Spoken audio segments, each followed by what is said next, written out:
Αφράτα τυροζάμπονο μπαλάκια παρέα με τη Σάνιτα.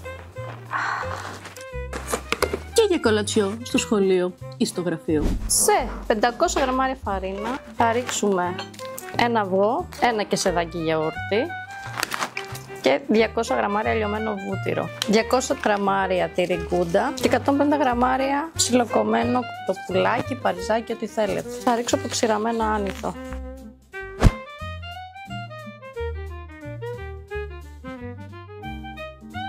Λάθουμε μπαλάκια. Θα τα ψήσω στο air fryer. Αφού πρώτα στρώσουμε το αγαπημένο μου αντικολλητικό χαρτί Σάνιτας. 18 ξεχωριστά φύλλα σε μέγεθος ταψιού για στην κουζίνα. Με τη νέα τεχνολογία Multi-Bake δεν χρειάζεται καμία λιπαρή ουσία και ξεκολλάει εύκολα το φαγητό σου.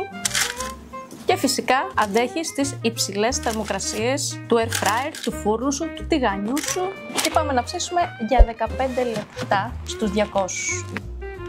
Και τα ζαμπονοτυρομπαλάκια μου είναι έτοιμα. Και όχι, δείτε εδώ. Πω, αυτά είναι.